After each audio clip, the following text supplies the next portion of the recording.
আসসালামু আলাইকুম প্রিয় আইএলটিএস শিক্ষার্থীরা, সবাই কেমন আছেন? আশা করি সবাই ভালো আছেন। আজকে আমরা আমাদের এই ভিডিওতে আইএলটিএস এর একটি বই কেমব্রিজ 16 এর লিস্ট অফ হেডিংস এর সমাধানগুলো দেখার চেষ্টা করব। তো আইএলটিএস এ কেমব্রিজ 16 এর লিস্ট অফ হেডিংস এ দুটি কোশ্চেন রয়েছে। একটি হচ্ছে টেস্ট 1 এ প্যাসেজ 2 তে এবং অন্যটি হচ্ছে টেস্ট 4 এ প্যাসেজ 3 তে। তো আমরা চেষ্টা করব আজকের এই ভিডিওতে এই দুটো লিস্ট অফ হেডিংস এর অ্যান্সার গুলো কিভাবে পাওয়া যায় সেটা দেখার জন্য। সো আমরা আজকে কথা না বাড়িয়ে আমাদের যেখানে আমি সবসময় নিয়মিত কাজ করে থাকি সেখানে চলে যাই। সেটা হচ্ছে আমরা এখানে পেইন্ট বোর্ডে সবগুলো প্রশ্ন নিয়ে আসছি। সো আমরা এখান থেকেই এই সমাধানগুলো দেখার চেষ্টা করব। ওকে গাইস, তো লিস্ট অফ হেডিংস কিভাবে সমাধান করা যায় তা নিয়ে বিভিন্ন আইএলটিএস ট্রেনারদের বিভিন্ন ধরনের মন্তব্য রয়েছে। তো অনেকেই বলেন যে প্রথমেই সেকশন এ টি পড়ে নেওয়া উচিত বা প্যারাগ্রাফ এ থেকে পড়ে নেওয়া উচিত। আবার অনেক ট্রেনাররা বলেন যে লিস্ট অফ হেডিংস গুলো আগে পড়ে নিয়ে তারপরে আমরা একে একে যদি প্যারাগ্রাফগুলো পড়ে নেই সেক্ষেত্রে আমাদের অ্যান্সার পাওয়ার সুবিধা হয়। তো এটা ডিপেন্ড করে আসলে আপনার রিডিং অ্যাবিলিটিটা কেমন, আপনার রিডিং স্পিড কেমন, তার উপরে এটা ডিপেন্ড করে। আপনার যদি স্কিমিং কোয়ালিটি ভালো থাকে আপনি প্যারাগ্রাফ এ থেকে পড়া শুরু করতে পারেন। আপনার যদি স্ক্যানিং অ্যাবিলিটি ভালো থাকে তাহলে আপনি লিস্ট অফ হেডিংস গুলো আগে পড়ে নিয়ে তারপর একে একে প্যারাগ্রাফের সাথে ম্যাচ করে দেখতে পারেন যে কোনটার সাথে সবচেয়ে ভালো ম্যাচ করতে হয়। তো আমরা আজকে যেটা করব সেটা হচ্ছে লিস্ট অফ হেডিংস গুলো আগে পড়ে নিব এবং সেখান থেকে আমরা দেখব যে আমরা আমাদের অ্যান্সারগুলো বের করতে পারি কিনা। সো আমাদের প্রথমে যে লিস্ট অফ হেডিংস গুলো রয়েছে আমরা একটু দেখে নিচ্ছি। একদম শুরুতে আমাদের রয়েছে এক নম্বরে যেটা বলা হয়েছে সেটা হচ্ছে the areas and artifacts within the pyramid itself. তার মানে হচ্ছে পিরামিডের ভেতরে, এখানে নিশ্চয়ই একটা পিরামিড নিয়ে আলোচনা হয়েছে, সেই পিরামিডের স্ট্রাকচারটার ভেতরে যে এরিয়াজটা কেমন ছিল এবং আর্টিফ্যাক্ট গুলা কি কি পাওয়া গিয়েছিল এরকম কোনো বিষয়। আর্টিফ্যাক্ট মানে হচ্ছে যে কোনো পুরাতন জিনিসপত্র যা অনেকদিন ধরে কোথাও থাকে সেটাকে আমরা আর্টিফ্যাক্টস বলি। পরবর্তী কোয়েশ্চেনটি হচ্ছে আ difficult task for those involved. এটা একটা কঠিন কাজ ছিল, যারা এখানে জড়িত ছিলেন তাদের জন্য এটা একটা বেশ কঠিন কাজ ছিল। তো আমরা হয়তো ডিফিকাল্ট টাস্কের কোনো সিনোনিম পাবো, যেহেতু আমরা জানি যে আইএলটিএস আমরা সরাসরি কোনো আনসার পাবো না। এবং মনে রাখতে হবে আমাদের এখানে প্যারাগ্রাফ হচ্ছে 14 থেকে 20, 7টি প্যারাগ্রাফ আমাদেরকে পড়তে হবে আর আমাদের অ্যান্সার দেওয়া আছে 9টি। সো দুটো কিন্তু আমরা আনসার এখান থেকে বাদ যাবে। আচ্ছা, তারপরে বলা হচ্ছে a king who saved his people. একজন রাজার কথা বলা হচ্ছে যিনি তার লোকদেরকে বাঁচিয়েছিলেন। তার মানে এখানে রাজা তার লোককে বাঁচিয়েছেন, কোনো পদক্ষেপ নিয়েছিলেন বা কোনো কাজ করেছিলেন, এই ধরনের কিছু থাকতে পারে। Next one is a single certainty. একটা নির্দিষ্ট একদম পরিষ্কার একটা বিষয় among other less definite facts। অন্যান্য কম সুনির্দিষ্ট ফ্যাক্টের মধ্যে একটা নির্দিষ্ট নিশ্চয়তামূলক বিষয়, এরকম একটা কিছু এখানে বলা হয়েছে। তারপর an overview of the external building and areas। নিশ্চয়ই এখানে পিরামিডের যে বাইরের যে স্ট্রাকচারটি, চারপাশের যে এরিয়া, উপর থেকে দেখতে যেরকম মনে হয় বা আশেপাশের এলাকাটা কেমন তার একটা উপর থেকে একটা ওভারভিউ বলা হয়েছে। এখানে হয়তো কোনো একটা প্যারাগ্রাফ থাকতে পারে। Pyramid design that others copied. পিরামিডের একটি ডিজাইন যেটা অন্যান্যরা কপি করেছে। তারপরে যেটা রয়েছে an idea for changing the design of burial structure।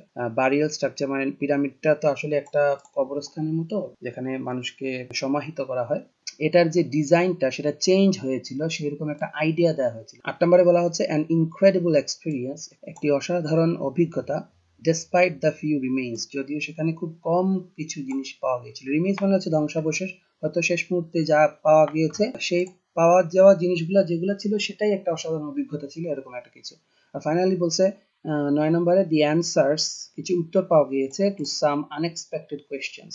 অপ্রত্যাশিত কিছু প্রশ্নের উত্তর পাওয়া গেছে এই পিরামিডগুলো ঘাটাঘাটি করে। এবার আমরা আমাদের কোয়েশ্চেন্স গুলো দেখে নিই। সো আমরা এই হেডিংস গুলাতে আমাদের ইম্পর্টেন্ট যা কিছু পড়ে নিয়েছি, আমরা মনে রাখতে হবে আমরা কি কি পড়েছিলাম এবং এখান থেকে আমরা এখন প্যারাগ্রাফ এ থেকে পড়া শুরু করব। সো দ্যাটস প্যারাগ্রাফ এ। তারপর সিকোয়েন্স মেইনটেইন করে প্যারাগ্রাফ বি, সি, ডি, ই সবগুলো আমরা পড়ে দেখব কার সাথে অ্যান্সারগুলো কোনটা ম্যাচ করে। So let's go.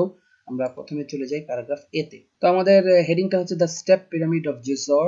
সো এটা আমরা দাগাতে পারি, না দাগালেও তেমন কিছু না। হয়তো এই পিরামিডের কোনো স্টেপের কোনো বিষয় রয়েছে, মানে সিঁড়ি দিয়ে কোনো তৈরি করা হয়েছে এরকম একটা কিছু হবে।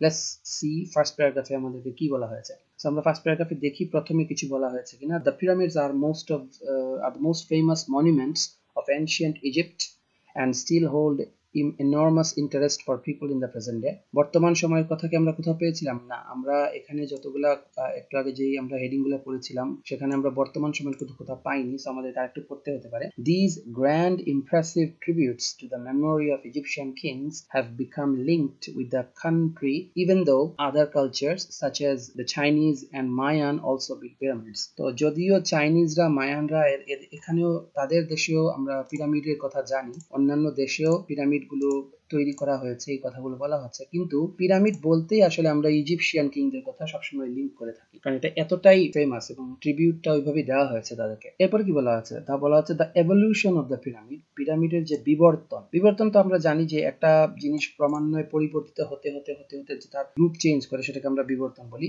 তো এখানে বলা হচ্ছে the evolution of the pyramid form, পিরামিডের যে ফর্মের যে বিবর্তনটা হয়েছে has been written and argued about for centuries. পিরামিডের ফর্ম কিভাবে চেঞ্জ হয়েছে সেটা নিয়ে বিভিন্ন ধরনের লেখালেখি হয়েছে এবং এটা নিয়ে তর্ক রয়েছে। পিরামিডের যে পরিবর্তনগুলো হয়েছে বছরের পর বছর, হাজার হাজার বছর ধরে যে পিরামিডের যে চেঞ্জ গুলো রয়েছে সেটা নিয়ে নানা ধরনের তর্ক রয়েছে, কিন্তু এরপরের লাইনটা আপনি খেয়াল করেন, হাউএভার, এখানে একটা ব্যতিক্রম ধর্মী কিছু পাওয়া গেছে। তো হাউএভারের মানে হচ্ছে যখনই আপনি কোনো একটা প্যারাগ্রাফে however, on the other hand, though, although এই জাতীয় শব্দগুলো পাবেন, তাহলে আপনাকে ওই অংশটা খুব ভালো করে পড়তে হবে, বিকজ ওইখানেই আপনার মেইন আনসারটা লুকিয়ে থাকার সম্ভাবনা রয়েছে। কারণ এতক্ষণ যা বলা হয়েছে এখন নিশ্চয়ই তার বিপরীতে একটা কিছু বলা হবে। একটু আগে বলা হয়েছে এভলিউশন অফ পিরামিড নিয়ে, পিরামিডের ফর্মগুলো পরিবর্তন নিয়ে নানা ধরনের মানুষের মধ্যে নানা ধরনের তর্ক রয়েছে, কিন্তু এরপরে বলা হচ্ছে দেয়ার ইজ নো কোয়েশ্চেন, কিন্তু একটা ব্যাপারে কোনো তর্ক নেই, মানে এটা সবাই সুনিশ্চিত, there is no question that as far as Egypt is concerned, ইজিপ্টের কথা চিন্তা করতে গেলে যদি ইজিপ্টের কথা আমরা বলি, it began with one monument, এটা একটা বিল্ডিং দিয়েই পিরামিডের বিবর্তনটা শুরু হয়েছিল, to one king, যার সাথে একজন রাজার বিষয় ছিল, designed by one brilliant architect, এবং এই পিরামিডটা ডিজাইন করেছিলেন একজন ব্রিলিয়েন্ট আর্কিটেক্ট, আর সেই পিরামিডের নাম হচ্ছে the step pyramid of Giza at Saqqara। তো এটাই হচ্ছে আমাদের সেই অংশ যেখান থেকে আমরা আমাদের আনসারটা বের করব। এখানে আমরা প্রথমে বলা হয়েছে এভলিউশন অফ পিরামিড নিয়ে বিভিন্ন ধরনের বিতর্ক রয়েছে, বিভিন্ন ধরনের কথাবার্তা রয়েছে, কিন্তু এখানে একটা ব্যাপার সুনিশ্চিত যে ইজিপ্টের পিরামিডের কথা যদি আমরা কল্পনা করি, সেটা স্টেপ পিরামিড অফ জেজর দিয়েই এটার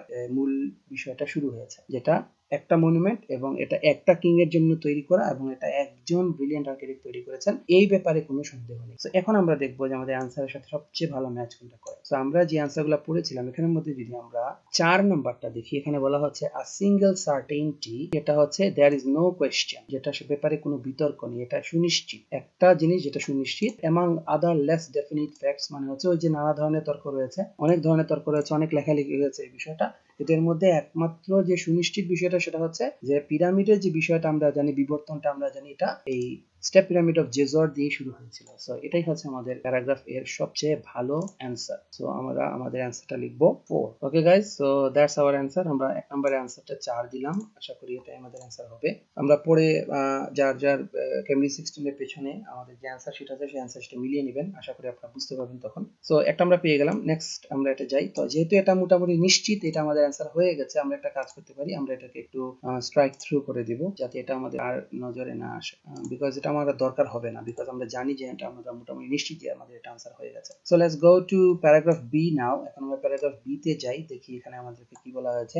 প্রথমে বলা হয়েছে Jizor was the first king of the third dynasty of Egypt and the first to build in stone. Jizor ছিলেন was the first king of the third dynasty of Egypt, ইজিপ্টের তৃতীয় ডাইনেস্টির যে প্রথম king, and the first to build in stone, এবং উনি stone দিয়ে প্রথম নির্মাণ কাজ শুরু করেছিলেন, উনি ছিলেন প্রথম। prior to Jizer's design, জেজরের যে ডিজাইন এর আগের কথা বলা হচ্ছে, tombs were rectangular monuments made of dried clay brick, জেজরের পিরামিডগুলো নির্মাণ করার আগের যে পিরামিডগুলো শুকনো কাদামাটি দিয়ে তৈরি করা হতো, ইট তৈরি করে, which covered underground passages where the deceased person was buried, এবং এটার নিচে আন্ডারগ্রাউন্ড প্যাসেজ থাকতো, রাস্তা থাকতো, যেখানে ওই পার্সনকে যিনি মারা গিয়েছেন ওনাকে সমাহিত করা হতো, বারিড করা হতো। এরপর কি বলা আছে, for reasons which remain unclear Djoser's main official, জোজারের যে মেইন অফিসিয়াল উনি একটি কিছু কারণ ছিল যেগুলো পরিষ্কার ছিল না, এমন কিছু কারণে হুজ নেম ওয়াজ ইমোটেপ, ওনার নাম ছিল ইমোটেপ, কনসিভড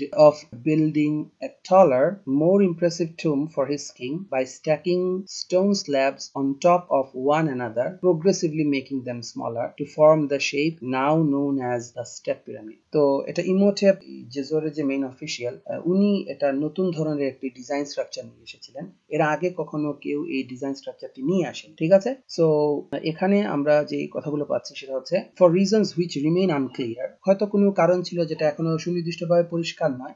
ইমোটেপ যে কাজটা করেছিলেন সেটা হচ্ছে উনি more impressive tomb for his king, উনি উনার কিং এর জন্য একটি আরো বড়, এর আগের বিল্ডিং গুলো হয়তো অনেক ছোট ছিল, তো উনি উনার কিং এর জন্য অনেক টলার, মোর ইমপ্রেসিভ, আরো সুন্দর দেখতে একটি টুম নির্মাণের চিন্তা করেন, এবং এটা কিভাবে করেছিলেন, স্টোন স্ল্যাব একটার উপর আরেকটা বসিয়ে বসিয়ে প্রোগ্রেসিভলি মেকিং দেম স্মলার, প্রথমে নিচে বড় বড় স্টোন গুলো বসতো এবং তার উপরে আস্তে আস্তে আস্তে আস্তে ছোট ছোট স্টোন বসিয়ে শেপের মতো করে স্টেপ পিরামিড যে বর্তমান শেপের মতো করে তৈরি করার কথা চিন্তা করেন। সো এখান থেকে কি আমরা আমাদের আনসারটি পাচ্ছি। সো আমরা এখানে যে ডিজাইনের কথা বলা হয়েছে সেই ডিজাইনের বিষয়টা কিন্তু আমরা এক জায়গাতে পড়েছিলাম। ইফ উই গো দেয়ার, আমরা যদি একটু এখানে অ্যান্সার গুলো দেখি, এখানে কি এমন কোনো কিছু আছে যেটা এই লাইনগুলোর সাথে ম্যাচ করে। 7 নম্বরে বলা হচ্ছে an idea for changing the design of burial structure। ঠিক আছে, এখানে চেঞ্জের কথা কিন্তু বলা হয়েছে, কেন?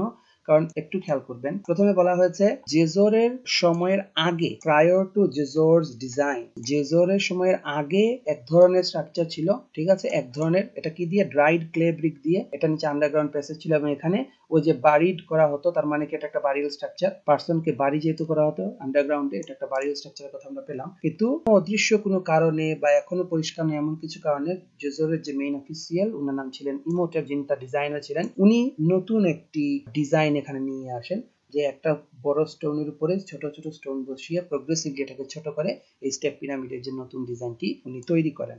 সো এখানে কিন্তু আমরা এটার সাথে সরাসরি ম্যাচ পাচ্ছি যে an idea for changing the design of burial structure, এখানে পরিষ্কার বোঝা যাচ্ছে prior to Joseph's reign মানে হচ্ছে জোজেরের যে সময়কালের আগের যে ডিজাইনের কথা বলা হচ্ছে, তারপরে জোজেরের যে অফিসিয়াল উনি চেঞ্জ করেছেন এই কথাটি বলা হয়েছে। So that's a clear match. So এই জন্য আমাদের অ্যানসারটি হবে 7. Okay guys, so আশা করি এটা বুঝতে পেরেছেন how we have made this answer. আচ্ছা, সো আমরা এটাও একটু ইরেজ করে দিব, we don't need it anymore. এটাকে পরীক্ষার দিনে সেম কাজটা আপনারা করবেন, আমার মনে হয় যে আপনাদের জন্য ভালো হবে, বিকজ আপনাদের জন্য যেটা প্রয়োজন নেই এটাকে কাট করে দিলেই ভালো হয়। ঠিক আছে, so let's go to the next question, paragraph C. Paragraph C তে যাই। প্যারাগ্রাফ সি প্রথম থেকে আমরা একটু পড়ি, দেখি এখানে আমাদের আনসারগুলোর সাথে কিছু ম্যাচ করে কিনা। The step pyramid has been thoroughly examined and investigated over the last century, গত শতকে এটাকে খুব গভীরভাবে এটাকে এক্সামাইন করা হয়েছে, এটাকে তদন্ত করা হয়েছে, and it is now known that the building process went through many different stages. বোঝা যাচ্ছে যে এই গবেষণা থেকে পাওয়া গেছে যেটা অনেকগুলো স্টেপ ছিল এটার মধ্যে। Historian Mark von de Mierop comments on this, writing, much experimentation was involved, which is especially clear in the construction of the pyramid in the center of the complex. It has several plans before it became the first step pyramid in history, piling 6 levels on top of one another. The weight of the enormous mass was a challenge for the builders. এখানে আমরা answer পেয়ে গেছি। The weight of the enormous mass, এই যে বিশাল বড় স্ট্রাকচারের যে ওজন, এর যে ওয়েটটা, was a challenge for the builders, বিল্ডারদের জন্য একটা অনেক বড় চ্যালেঞ্জ ছিল। চ্যালেঞ্জ মানে কি, এটা একটা ডিফিকাল্টি ছিল। আমরা কিন্তু ডিফিকাল্টির কথা জায়গাতে পেয়েছিলাম, দ্যাটস আওয়ার অ্যানসার। সো আমরা দেখি, a difficult task for those involved too, এটার সাথে এই জায়গাটার সরাসরি ম্যাচ করতেছে যে এই ওজনটা ছিল বিল্ডার্সদের জন্য একটা বিরাট বড় চ্যালেঞ্জ। তো বিল্ডার্সরা ছিলেন যারা এটার সাথে ইনভলভড, তাহলে বিল্ডার্সরা হবে দোজ হু ইনভলভ, আর চ্যালেঞ্জ মানে ছিল এটা ডিফিকাল্ট টাস্ক। সো এটা একবারে ডিরেক্টলি কোশ্চেন 2 এর সাথে এটা ম্যাচ করতেছে। সো দ্যাটস আওয়ার অ্যানসার, আমাদের অ্যানসারটা হবে 2। প্যারাগ্রাফ সি এর অ্যানসারটা আমরা খুব দ্রুত পেয়ে গেলাম। তো দেখা যাচ্ছে কিছু কিছু অ্যানসার পেতে আমাদের একটু সময় লাগছে, অন্যদিকে কিছু কিছু অ্যানসার কিন্তু আমরা বেশ দ্রুত গতিতে পেয়ে যাচ্ছি, তাই না? So this is how it works. কখনো দেখবেন আপনাদের কিছু কিছু আনসার খুব কনফিউজিং মনে হচ্ছে, আবার অন্যদিকে কিছু কিছু আনসার স্ট্রেট ফরওয়ার্ড আপনি পেয়ে যাবেন। So next question, paragraph D, it's a big one. So আমরা প্রথম দিকে লাইনগুলো পড়ে দেখি আনসার পাই কিনা। When finally completed, যখন এই পিরামিডের কাজ শেষ হলো, the step pyramid rose 62 meters high, এটা 62 মিটার লম্বা হলো, and was the tallest structure of its time, এবং তৎকালীন সময় এটাই ছিল সবচেয়ে বড় স্ট্রাকচার, এর চাইতে বড় আর কোনো স্ট্রাকচার ছিল না। The complex in which it was built was the size of a city তাহলে কমপ্লেক্সের কথা এখানে বলা হচ্ছে তার বাইরের অংশ, ঠিক আছে, বিল্ডিং এর যে চারপাশের যে বিষয়টা সেখানে এখানে আলোচনাটা আসছে। দেখি আমরা কি বলি, in which it was built was the size of a city. জুজারের যে পিরামিডের যে চতুর্দিকের যে কমপ্লেক্স, এটা ছিল একটা সিটির সমান, বিশাল বড় সাইজ ছিল, এটা বিশাল বড়। Okay, in ancient Egypt and included, এটার মধ্যে কি কি ছিল, আ টেম্পল, একটা মন্দির ছিল, কোর্টইয়ার্ডস, অনেকগুলো বড় বড় উঠোন ছিল, শ্রাইন, মাজার শরীফ, এই ধরনের ইত্যাদি ছিল, লিভিং কোয়ার্টার্স, থাকার ব্যবস্থা ছিল, ফর দ্য প্রিস্টস, যারা এখানে পুজো করতেন তাদের থাকার ব্যবস্থা ছিল। তো এরপর আরো বলা হচ্ছে, it covered a region of 16 hectares, 16 hectare জমির উপর এটা অবস্থিত ছিল, and was surrounded by a wall 10.5 meters high, এবং 10.5 মিটার, 10.5 মিটার উঁচু একটি দেয়াল যেটা ঘেরা ছিল। তো এখানে আমরা যে বিষয়টা পেলাম এটা হচ্ছে যে কমপ্লেক্স বা এই যে জোজের যে পিরামিডের চারপাশে অবস্থান সেটা নিয়ে এখানে আলোচনা করা হয়েছে, প্রথম লাইন থেকে আমরা পেলাম। সো এটা কিন্তু আমরা দেখে আসছিলাম যে একটা জায়গাতে ছিল।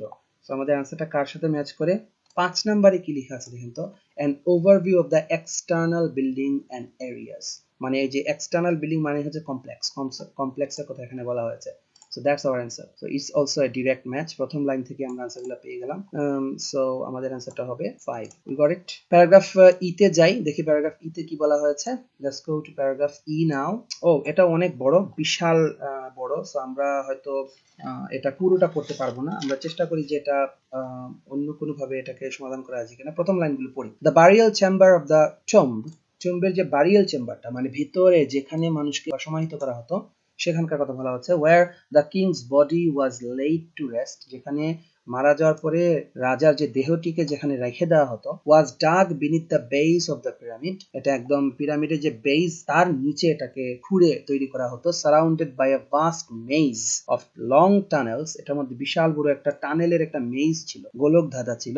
That had rooms of them to discourage robbers, এটা এমন ভাবে তৈরি করা হতো যাতে ডাকাতরা এখানে যাতে না আসতে পারে, ডাকাতদেরকে ডিসকারেজ করা যায়, মানে ডাকাতরা যাতে কনফিউজড হয়ে যায়, কারণ গোরখতকরা এখানে অনেকেই চুরি করতে আসতো, তো তাদেরকে যাতে ডিসকারেজ করা যায় এই জন্য vast maze of long tunnels এখানে চারপাশে তৈরি করে দেওয়া হয়েছে। আমরা একটু পড়ি। One of the most mysterious discoveries, এখানে একটা অত্যন্ত রহস্যজনক একটা ডিসকভারিজের মধ্যে একটা অন্যতম ছিল, found inside the pyramid was a large number of stone vessels, এখানে অনেকগুলো পাথরের ভেসেল পাওয়া গিয়েছিল, কলসের মতো কিছু এরকম। Over 40,000 of these vessels of various forms and shapes were discovered in storerooms of the pyramid's underground passages, পিরামিডের আন্ডারগ্রাউন্ড প্যাসেজেস এর স্টোর রুম গুলা থেকে 40,000-এর মতো বিভিন্ন সাইজ এবং বিভিন্ন ফরম্যাট স্টোনের তৈরি ভেসেল এখান থেকে উদ্ধার করা হয়েছে। সো এইটার সাথে আমাদের অ্যান্সার কিছুর সাথে ম্যাচ করে কিনা। একদম প্রথমে দেখেন বলা আছে the areas and artefacts within the pyramid itself, আমরা আর্টিফ্যাক্টের কথা অলরেডি পেয়েছি যে 40,000 স্টোন ভেসেল পাওয়া গেছে, এটা ছিল আর্টিফ্যাক্টের কথা। এটা হচ্ছে পিরামিড ইটসেলফ মানে কি, উইদিন দ্য পিরামিড ইটসেলফ মানে হচ্ছে পিরামিডের ভেতরের কথা বলা আছে। ওই যে আন্ডারগ্রাউন্ড প্যাসেজের কথা বলা হয়েছে, টানেলের কথা বলা হয়েছে, এটা হচ্ছে তার এরিয়া, চারপাশে সারাউন্ডিং এরিয়া নিয়ে কথা আলোচনা হয়েছে এবং আর্টিফ্যাক্টের কথাগুলো নিয়ে আলোচনা হয়েছে। So this is also a straight forward answer, এটাও খুব সহজেই আমরা আনসারটা পেয়ে গেলাম 1। তো ই আনসারটা হবে 1 এর সাথে ম্যাচ করতেছে, রোমান সংখ্যায় 1, that's our answer. Okay guys, আমরা এই আনসারটা পেয়ে গেলাম। Let's go to the next one, paragraph F এ যাই, দেখি এখানে কি বলা হয়েছে। ছোট্ট, সো আমরা একটু দ্রুত গতিতে পড়ে নিতে পারি, এখানে খুব বেশি সময় আমাদের লাগানো যাবে না যেহেতু ছোট paragraph. Take your decisions quickly. Unfortunately, all of the precautions and intricate design of the underground network did not prevent ancient robbers from finding a way in. এখানে আগের প্যারাগ্রাফে আমরা অলরেডি প্রথমে পেয়েছি যে এই যেহেতু গ্রেভ ডিগাররা বা রবার্সদের একটা উৎপাত তখন ছিল, তারা সবসময় এখনো আছে, রবার্টসরা সবসময় চায় যে মূল্যবান জিনিসপত্র নিয়ে যেতে প্রাচীন ঘরের প্রাচীন বিল্ডিংস গুলোর ভিতর থেকে। সো তাদেরকে বলা হয়েছে এখানে যে আনফরচুনেটলি, দুর্ভাগ্যজনকভাবে এত ইন্ট্রিকেট ডিজাইন, এত প্রিকশন হচ্ছে পূর্ব সতর্কতা নেওয়া, এবং ইন্ট্রিকেট ডিজাইন অনেক জটিল ধরনের ডিজাইন করার পরও, এই আন্ডারগ্রাউন্ড নেটওয়ার্ক তৈরি করার পরও রবারদেরকে, এনশিয়েন্ট রবারদেরকে প্রিভেন্ট করা যায়নি from finding a way in. রবাররা ঠিকই ভিতরে ঢুকেছে, তার মানে রবারদেরকে বন্ধ করা যায়নি, তাদের উৎপাদ বন্ধ করা যায়নি। জোজার্স গ্রেভ গুডস, জোজারের পিরামিডের ভিতরে যে সমাধিস্থলের যে গুডস গুলা, বিভিন্ন জিনিসপত্রগুলি, and even his body were stolen, even কি তার রাজার যে বডিটি ছিল সেই বডিটি পর্যন্ত চুরি করা হয়েছিল at some point in the past, and all archaeologist found, তো সবকিছু তো চোরে নিয়ে গেছে, তো তারপরে আর্কিওলজিস্টরা যারা এখানে খোঁড়াখুড়ির কাজ করেছেন তারা যা কিছু পেয়েছেন সেটা কি ছিল, were a small number of his valuables, এই কিং এর কিছু মূল্যবান জিনিসপত্র খুবই ছোট্ট একটি সংখ্যা তারা পেয়েছেন, ওভারলুকড বাই দ্য থিভস, যেগুলা ওই থিভসরা আসলে ওভারলুক করেছে, তারা হয়তো এগুলাকে কোনো দাম দেয় না, তারা ভেবেছে যে এগুলা কোনো মূল্য নেই। থিভরা তো সবকিছু মূল্য বোঝে না, তাই না? যে ওভারলুক করেছে এমন কিছু জিনিস তারা পেয়েছে, তাও এটা খুবই আনফরচুনেট। কিন্তু এরপরে একটা কথা আছে দেখেন, তারা বলা হচ্ছে there was enough left throughout the pyramid and its complex, however, যা কিছুই ওরা ফেলে রেখে গেছে left throughout the pyramid, পিরামিডের চারপাশে ওরা যা কিছু ভিতরে যা কিছুই ওনারা পেয়েছে, however to astonish and amaze the archaeologist who excavate, তারা যা কিছুই পেয়েছেন সেগুলা দেখি তারা অত্যন্ত অবাক হয়েছেন, ওনারা অত্যন্ত এমেজ হয়েছে। মানে বোঝা গেল যে গ্রেভ ডিগাররা যারা ছিল, সেখানে চুরি যারা করতো, রোবাররা, তারা অলরেডি জোজের কিং এর পিরামিডের স্ট্রাকচারের ভিতরে যা পেয়েছে সব তো নিয়ে গেছে, ইভেন তার বডিটাও চুরি করে গেছে। আর্কিওলজিস্টরা যে সামান্য কিছু জিনিসপত্র খুঁজে পেয়েছেন সেগুলা দেখেই তারা অত্যন্ত অবাক হয়েছেন, তাই না? সো এটার সাথে আমাদের কোন আনসারটা ম্যাচ, এইটার সাথে আমাদের এই আনসারটা ম্যাচ করে, কারণ এইটা বলা আছে দেখেন অ্যান ইনক্রেডিবল এক্সপেরিয়েন্স, ওই যে তারা অ্যাস্টনিশড হয়েছেন, অ্যামেজড হয়েছেন, ডেসপাইট দ্য ফিউ রিমেইনস, যেহেতু তারা খুব স্মল অ্যামাউন্ট অফ জিনিসপত্র ওখানে পেয়েছিলেন, সেগুলো দেখে তারা অ্যামেজড হয়েছেন। সো এটাই হচ্ছে আমাদের সবচেয়ে ভালো ম্যাচ, 8 এর সাথে আমাদের আনসারটা ম্যাচ করতেছে। সো আমরা আনসারটা লিখবো 8। That's our answer. Okay guys, so আমাদের আর একটা বাকি আছে, আমরা ওটা দেখলে আমাদের এই কোশ্চেনগুলি সমাধান হয়ে যাবে। সো আমরা দেখি ফাইনালি এখানে আর কি বলা হয়েছে। প্যারাগ্রাফ জি, ইজিপ্টিওলজিস্ট, যিনি ইজিপ্ট দেশ নিয়ে গবেষণা করেন, ইজিপ্টিওলজিস্ট মিরোস্লাভ ভার্নার রাইটস, উনি লিখেছেন, উনি ওনার বর্ণনাতে লিখেছেন, few monuments hold a place in human history as significant as that of step pyramid in Saqqara. It can be said without exaggeration that this pyramid complex constitutes a milestone in the evolution of monumental stone architecture in Egypt and in the world as a whole. And finally বলা হচ্ছে the step pyramid was a revolutionary advance in architecture. Step pyramid of Jerusalem তো ডিজাইনটা নতুন ছিল, so এটা একটা revolutionary advance ছিল, অগ্রগতি ছিল in architecture, এই বিল্ডিং নির্মাণ শৈলীর জন্য, and became the archetype of which all other great pyramid builders of Egypt would follow. এবং এটা ডিজাইনটা অন্যান্য বড় যে গ্রেট পিরামিড বিল্ডাররা ছিলেন তৎকালীন সময় বা তার পরবর্তী, এরা সবাই এটাকে ফলো করেছে। তো ফলোর সাথে আমরা কপির একটা সিনোনিম পাচ্ছি, কপি শব্দটা একটা সিনোনিম আছে, যে পরবর্তী যে গ্রেট পিরামিড বিল্ডাররা এই ডিজাইনটাকে ওনারা ফলো করেছে, মানে কি ওনারা কপি করেছে। তো আমরা কিন্তু মনে আছে আমরা কপি নিয়ে কিন্তু একটা লাইন পেয়েছিলাম, তাই না? এই যে 6 এ বলা আছে, আমাদের অ্যান্সারটা হবে 6। এখানে বলা আছে pyramid design that others copied, so এটাই হবে আমাদের অ্যান্সার 6। সো খুব একটা কঠিন মনে হলো না, আমি জানি না আপনাদের কাছে কেমন মনে হয়েছে, বিকজ প্রবাবলি ইটস বিকজ এটা রিডিং প্যাসেজ 2, এই জন্য হয়তো এটা, এবং এটা যেহেতু হিস্টোরিক্যাল একটা বিষয় সাবজেক্টের উপরে, এই জন্য হয়তো আমাদের অ্যান্সারটা এত বেশি কঠিন হয় নাই। তো আমরা এখন রাইট নাও আমরা যেটা দেখবো, আমাদের আরেকটি কোশ্চেন আছে এই একই বইয়ের, আপনারা যদি একটু কষ্ট করে বইয়ের পেছন দিকে 4 নম্বর টেস্টের 3 নম্বর প্যাসেজে যান, আমাদের প্যাসেজের টাইটেলটা হচ্ছে অ্যাটিটিউডস টুয়ার্ডস আর্টিফিশিয়াল ইন্টেলিজেন্স। নাম শুনেই বুঝতে পারছেন যে এআই নিয়ে কথাবার্তা, সায়েন্টিফিক টপিক নিয়ে কথাবার্তা, কাজে এটা একটু টাফ হবে, এবং এটা passage 3, so probably this is going to be more difficult than একটু আগে আমরা যেটা সলভ করেছি সেটা চাইতে, এটা হয়তো একটু ডিফিকাল্ট হতে পারে। এখানে লিস্ট অফ রিডিংস গুলো দেখে নিই আমরা, তারপরে হয়তো আমরা কোশ্চেনস গুলো সমাধান করতে পারবো। আমরা একে একে কোশ্চেনস গুলো একটু জাস্ট দাগিয়ে নিব। অ্যানসারে লিস্ট অফ রিডিংস এর প্রথমটা বলা হয়েছে an increasing the divergence of attitude towards AI. Divergence হচ্ছে বিপরীতমুখী চিন্তা ভাবনা, হয়তো আপনি ভাবছেন ডান দিকে, আমি ভাবছি বাম দিকে, এটা হচ্ছে ডাইভারজেন্স, তাই না? এরকম বিষয়। সো ইনক্রিজিং ডাইভারজেন্সটা বাড়তেছে, এই যে বিপরীত ধারণাটা ধীরে ধীরে বাড়তেছে অফ অ্যাটিটিউড টুয়ার্ডস এআই নিয়ে যে অ্যাটিটিউড, আমাদের যে চিন্তা ভাবনা, কেউ এআই হয়তো পছন্দ করে, কেউ এআই হয়তো পছন্দ করে না, তাদের মধ্যে যে ডাইভারজেন্সটা এটা আস্তে আস্তে আরো বড় হচ্ছে। 2 নম্বর বলা হচ্ছে reasons why we have more faith in human judgement than in AI. এখানে কিছু কারণ বলা হয়েছে কেন আমরা এআই এর চাইতে মানুষের যে জাজমেন্টকে বেশি ফেইথ করি। তারপর বলা হচ্ছে the superiority of AI projection, AI বা আর্টিফিশিয়াল ইন্টেলিজেন্স আপনাকে আমাকে আগে থেকে যে জিনিসগুলো জানাতে পারে তার যে সুপিরিয়রিটি সেটা অনেক উপরে, over those made by human, মানুষ যে প্রেডিকশন দেয় তার চাইতে অনেক বেশি ভালো, অনেক বেশি সুপিরিয়র প্রজেকশন করতে পারে এআই। আচ্ছা, the process by which AI can help us make good decision, যে পদ্ধতিতে এআই আমাদেরকে ভালো ডিসিশন নিতে সহায়তা করতে পারে। 5 এ বলেছে the advantages of involving users in AI process, AI প্রসেসে যদি আমরা মানুষদেরকে ইনভলভ করি, ইউজার যারা এআই যারা ইউজ করবে তাদেরকে যদি আমরা ইনভলভ করি, তার যে সুবিধাগুলোর কথা এখানে বলা আছে, কি সুবিধা পাওয়া যাবে। Wide spread distrust of an AI innovation. একটি AI ইনোভেশনের কথা বলা হয়েছে, আর্টিফিশিয়াল ইন্টেলিজেন্সের হয়তো একটা টেকনোলজির কথা বলা হয়েছে, এবং এটার কারণে ওয়াইড স্প্রেড ডিস্ট্রাস্ট, চতুর্দিকে অনেক দ্রুত গতিতে ডিস্ট্রাস্ট ছড়িয়ে পড়েছে। AI ইনোভেশনের ব্যাপারে একটা ডিস্ট্রাস্ট মানুষের মনে, মানুষ এটা বিশ্বাস করে না, এবং ওয়াইড স্প্রেড, এটা খুব দ্রুত গতিতে ছড়িয়ে। Encouraging openness about how AI functions, AI কিভাবে ফাংশন করে এটার ব্যাপারে ওপেননেস এনকারেজ করা হচ্ছে, যে সবাইকে জানানো হবে, ক্লিয়ারলি বলে দেওয়া হবে যে এক্স্যাক্টলি এইভাবে AI ফাংশন করে, এটাকে এনকারেজ করা, ওপেননেসটাকে উৎসাহিত করা। আর ফাইনালি বলেছে আ সারপ্রাইজিংলি সাকসেসফুল AI অ্যাপ্লিকেশন, খুবই অবাক করা AI অ্যাপ্লিকেশনের একটা সাকসেস এখানে বলা হয়েছে। So these are 8 list of headings, এবং আমাদেরকে সেকশন দেওয়া হয়েছে, তার মানে হচ্ছে প্রত্যেকটা সেকশনে হয়তো আমরা একাধিক প্যারাগ্রাফ পাবো। যদি সেকশন A B C এরকম করে আপনাকে দিয়ে দেয়, ধরে নিতে হবে প্রত্যেকটা সেকশনে একাধিক প্যারাগ্রাফ থাকবে, বিকজ এটা প্যাসেজ 3, এখানে আপনাকে একটা সেকশনে অনেকগুলো প্যারাগ্রাফ এখানে দেওয়া হয়েছে। So this is also big challenge for us. Anyway, আমরা দেখি। সো আমাদের যেহেতু সেকশন A আমাদেরকে পড়তে হবে, আমরা দেখে নিই। সেকশন এতে আমাদের 3টি প্যারাগ্রাফ রয়েছে, 1 2 3। আমরা এর মধ্যে প্রথম প্যারাগ্রাফটা একটু দেখি, এখানে কি বলা হচ্ছে। বলা হচ্ছে artificial intelligence can already predict the future. Artificial intelligence বা নকল বুদ্ধিমত্তা যেটা তৈরি করা হয়েছে, সেটা অলরেডি প্রেডিক্ট দ্য ফিউচার, তারা ভবিষ্যৎ অলরেডি বলে দিতে পারতেছে। Police forces are using it to map when and where crime is likely to occur. পুলিশরা এখন ইউজ করে AI, তারা জানে যে এক্স্যাক্টলি কোথায় এবং কখন AI দিয়ে পুলিশ ফোর্স ধরতে পারে যে কোথায় একটি দুর্ঘটনা বা একটা প্রবলেম অকার হতে যাচ্ছে, তারা জানে। Doctors can use it to predict it when a patient is most likely to have a heart attack or stroke. ডক্টররা এটাকে ব্যবহার করে একজন পেশেন্ট কিভাবে হার্ট অ্যাটাক বা স্ট্রোক কবে হবে এটাও তারা আগে থেকে ধরতে পারতেছেন। Researchers are even trying to give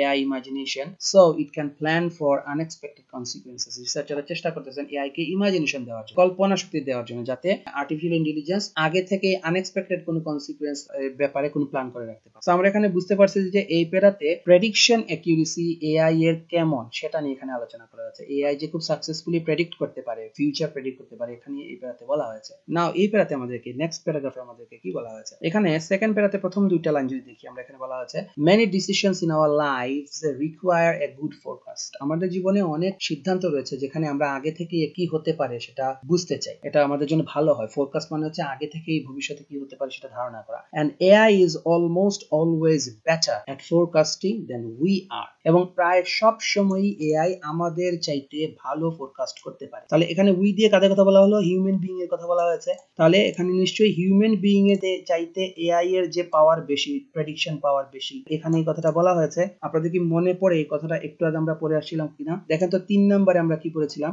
the superiority of AI projection over those made by human. মানুষের চাইতে AI এর যে প্রজেকশন পাওয়ার অনেক বেশি। So this is a direct match, এটা আমাদের একদম ডিরেক্ট ম্যাচ করেছে।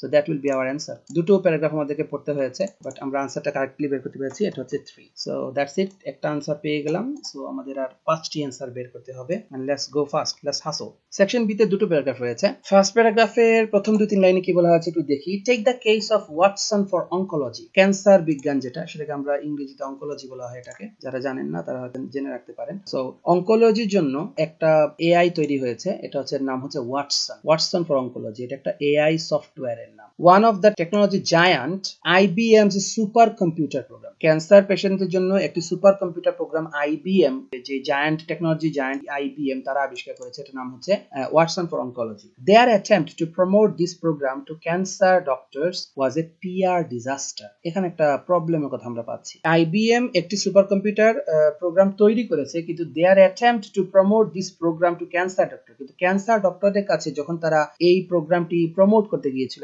IBM was a PR disaster. Now, what is PR? PR হচ্ছে পাবলিক রিলেশনস।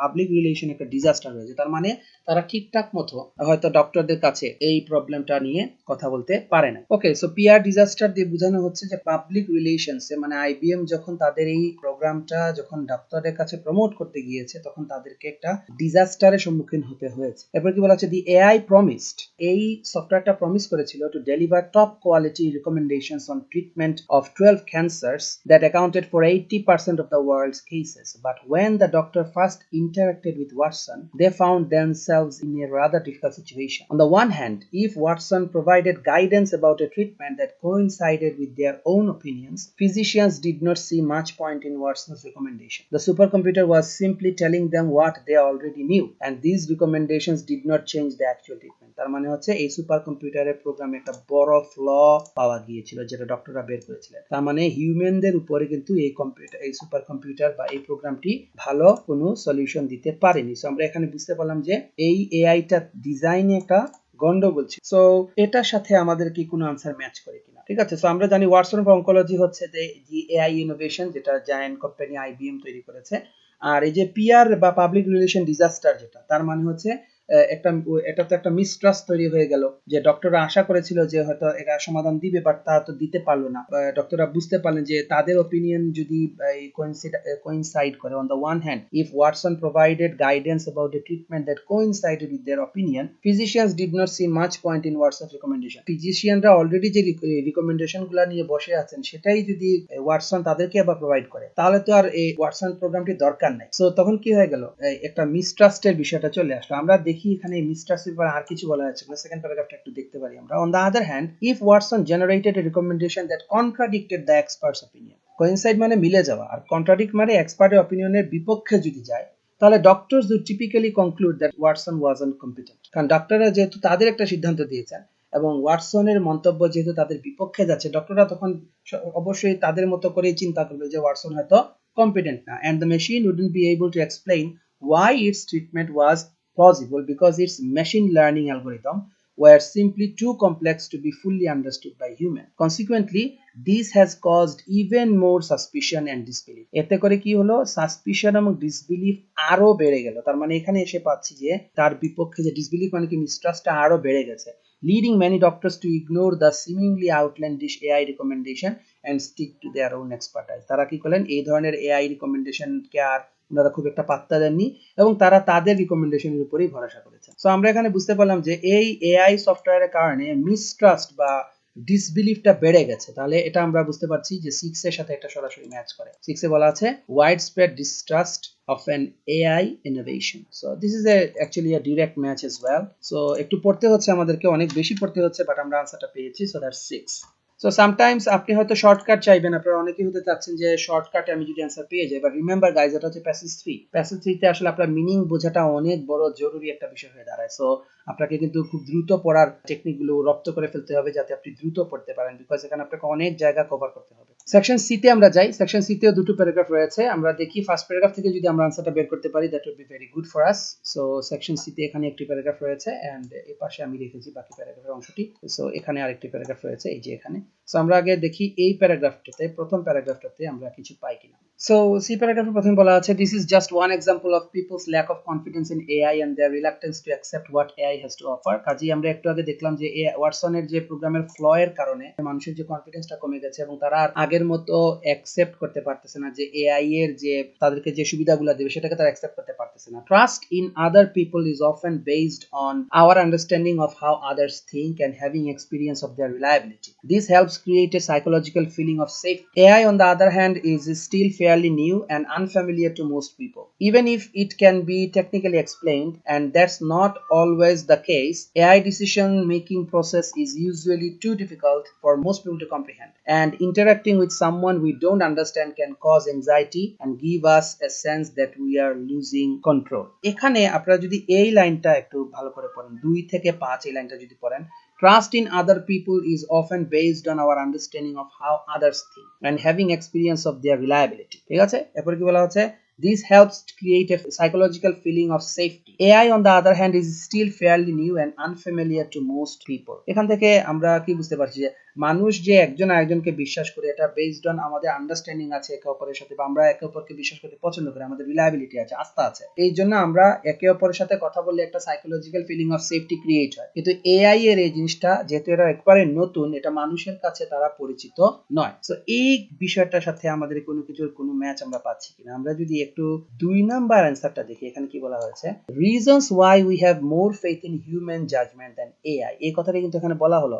আমরা মানুষকে বিশ্বাস করি বিকজ আমরা মানুষের সাথে মানুষের একটা সাইকোলজিক্যাল একটা সম্পর্ক তৈরি হয়, একটা রিলায়েবিলিটি, আস্থা তৈরি হয়। কিন্তু এআই যেহেতু একেবারে নতুন, মানুষ এটাকে বিশ্বাস করতে চাইছে না। So this is our answer. আমাদের এটা এই অ্যান্সারটার সাথে ম্যাচ করে। ওকে, 29 অ্যান্সার দিব। ঠিক, আমি আশা করি আপনারা এই অ্যান্সারটি বুঝতে পেরেছেন। সেকশন ডি তে আমরা যাই। আমরা যদি সেকশন ডি তে যাই, এখানে দুটো প্যারাগ্রাফ রয়েছে। একটা হচ্ছে এই first one, feelings about AI run deep, আর একটা হচ্ছে দিস সাজেস্ট পিপল, এই প্যারাগ্রাফটি। সো আমরা প্যারাগ্রাফ এ এর ফার্স্ট প্যারাগ্রাফটা একটু পড়ি, দেখি এখান থেকে যদি আমরা আনসারটা বের করতে পারি। Feelings about AI run deep. AI এর ব্যাপারে যে অনুভূতিগুলো হচ্ছে অনেক গভীর। In a recent experiment, people from a range of backgrounds were given various sci-fi films about AI to watch and then asked questions about automation in everyday life. ইদানিং একটি গবেষণাতে একদল মানুষকে কিছু সাইফাই বা সায়েন্স ফিকশন ফিল্ম দেখানো হয়েছে এবং তাদেরকে অটোমেশন ব্যাপারে, এভরিডে লাইফে যে অটোমেশনের ব্যাপারে কোয়েশ্চেন করা হয়েছে। It was found that regardless of whether the film they watched depicted AI in a positive or negative light, simply watching a cinematic vision of our technological future polarized the participants' attitudes. Optimists became more extreme in their enthusiasm for AI, a লাইনে আমাদের answer হবে, and skeptics became even more guarded. এই যে গবেষণাতে দেখা গেল, যারা optimistic, যারা এআই এর ব্যাপারে যারা সবসময় এনথুজিয়াস্ট, তারা এই সায়েন্স ফিকশন ফিল্ম দেখার পরে তারা আরো বেশি অপটিমিস্টিক হয়েছে, আর যারা স্কেপটিক, যারা খুঁতখুঁতে, যারা আসলে এআই কে পছন্দ করে না, তারা আরো বেশি সতর্ক হয়ে গেছে এআই এর ব্যাপারে। সো এই লাইনের সাথে কি আমাদের কোন অ্যান্সারের সাথে ম্যাচ করতেছে? আমরা এক নম্বরে পড়েছিলাম ডাইভারজেন্সের কথা, মনে আছে? এক নম্বর আনসারটাতে আমাদের ডাইভারজেন্সের একটা বিষয় ছিল, and increasing divergence of attitudes towards AI. যারা বিশ্বাস করে, পজিটিভলি চিন্তা করে, তারা আরো বেশি পজিটিভ হয়েছে এআই এর ব্যাপারে, আর যারা নেগেটিভলি চিন্তা করে, স্কেপটিক যারা, তারা আরো বেশি স্কেপটিক্যাল হয়েছে। সো এটা আমরা বুঝতে পারতেছি যে তারা পোলার ডিসটেন্সে চলে গেছে। আমাদের অ্যান্সারটা হবে 1। সো সেকশন ডি এর অ্যান্সারটা আমরা 1 দেব। যেহেতু এখানে দুই দল মানুষের কথা বলা হচ্ছে, এক দল খুবই পছন্দ করতেছে আর এক দল একেবারেই অপছন্দ করতেছে। সো এটাই আমাদের অ্যান্সার। নেক্সট আর দুটো অ্যান্সার রয়েছে, section E and section F. Let's have a look. Okay guys, তো সেকশন ই তে আমাদের দুটো প্যারাগ্রাফ রয়েছে। আমরা এর মধ্যে যদি প্রথম প্যারাগ্রাফে দেখি, প্রথমে বলা হয়েছে, fortunately we already have some ideas about how to improve trust in AI. সৌভাগ্যজনকভাবে আমাদের কাছে কিছু আইডিয়া রয়েছে, কিছু ধারণা রয়েছে কিভাবে আমরা এআই এর উপরে আমাদের ট্রাস্ট বিল্ড আপ করতে পারি। যেহেতু মানুষ বিশ্বাস করতেছে না, তাদের বিশ্বাস অর্জন করার জন্য কি করা যায়, এই ধরনের একটা কথা এখানে বলা হয়েছে। ওকে, পরের লাইনগুলো যদি আপনি পড়েন, এখানে simply having previous experience with AI can significantly improve people's opinion about technology as we found in the study mentioned above. Evidence also suggests that more you used other technologies such as the internet, the more you trust them. এখানে এটাই বলা হয়েছে, সময় লাগবে, ধীরে ধীরে মানুষের AI এর উপরে আস্থা বাড়বে। তারপরে আরেকটি সলিউশনেরও কথা এখানে বলা হয়েছে, যেহেতু এখানে বলা হয়েছে অ্যানাদার সলিউশন। সো এখানে হয়তো আমরা এটা বুঝতে পারতেছি যে এআই এর সাথে যে আমাদের যে একটা আন্ডারস্ট্যান্ডিং এর যে ডিফারেন্স, এটা কিভাবে কমানো যায় বা তাদের মধ্যে আমাদের যে ট্রাস্ট বিল্ড আপ কিভাবে করা যায়, এখানেই এই প্যারাতে এই বিষয় নিয়ে আলোচনা করা হয়েছে। সো এটার সাথে আমাদের কোন অ্যান্সারটি সবচেয়ে ভালো ম্যাচ করে? আমরা যদি দেখি 7 নম্বরে, এখানে কি বলা হয়েছে? 7 নম্বরে বলা হয়েছে encouraging openness about how AI functions. তো ওপেননেস এর কথাটা এই প্যারাগ্রাফে আছে। আমরা যদি দেখি এই প্যারাতে পড়লে আপনারা বুঝতে পারবেন যে এখানে এআই এর যে ওরা যে কিভাবে কাজ করে তার ব্যাপারে ওপেননেসটার কথা এখানে বলা হয়েছে। ট্রান্সপারেন্সি, এখানে একটা শব্দ রয়েছে, রিলিজ ট্রান্সপারেন্সি রিপোর্টস। ট্রান্সপারেন্সি রিপোর্টটা রিলিজ করতে হবে। তার মানে কি, এআই কিভাবে কাজ করে এই ব্যাপারে যে ট্রান্সপারেন্সি রয়েছে এটা সবাইকে জানাতে হবে। তো এটা নিশ্চয়ই ওপেননেস এর কথা বলা হচ্ছে। সো দ্যাটস ওয়াই আমাদের অ্যানসারটা হবে 7। 7 এ যেটা বলা হয়েছে encouraging openness about how AI functions. It's easy, এটা মোটামুটি বুঝাই যায়, যেহেতু এটা সলিউশন, এটাই একটা সলিউশনের মতো। এন্ড ফাইনালি আমাদের সর্বশেষ question, section F. Section F পড়ি, দেখি কি অ্যান্সার পাওয়া যায়। এখানে দুটো প্যারাগ্রাফ রয়েছে এবং আমরা ফার্স্ট প্যারাগ্রাফে যদি পড়ি, সেখানে প্রথম লাইনে কি বলা হচ্ছে আমরা দেখি, research suggests that allowing people some control over the AI decision making would also improve trust and enable AI to learn from human experience. মানুষকে যদি অ্যালাউ করা হয়, এআই যে ডিসিশন মেক করে তার উপরে যদি মানুষকে একটু প্রাধান্য দেওয়া হয় ডিসিশন মেকিং এর ব্যাপারে, কিছু কন্ট্রোল যদি মানুষের হাতে দেওয়া হয়, তাহলে কিছুটা ট্রাস্ট বিল্ড আপ হতে পারে এবং এআই ও মানুষের কাছ থেকে যে হিউম্যান এক্সপেরিয়েন্স থেকে শেখার একটা সুযোগ পেতে পারে। এই ধরনের একটা কথা এখানে বলা হয়েছে। আমরা বুঝতে পারতেছি যে মানুষ যারা এআই ইউজ করে, যে ইউজাররা, তাদের এই এআই প্রসেসের সাথে ইনভলভমেন্টের কথাটা এখানে বলা হচ্ছে, তাই না? অ্যাডভান্টেজটা হবে এটাই যে এই যে ট্রাস্ট ইমপ্রুভ হবে এবং এতে করে এআইও সুবিধা পাবে, যাতে মানুষ থেকে সে শিখতে পারে। এটা হচ্ছে আমাদের সেই অ্যাডভান্টেজ। সো যে সুবিধাটা হলো এআইও সুবিধা পাবে আর মানুষেরও ট্রাস্ট বিল্ডার হবে। সো সেকশন এফ এর সাথে আমাদের সবচেয়ে ভালো ম্যাচ করে 5 the advantages of involving users in AI processes। যদি আমরা এআই প্রসেসে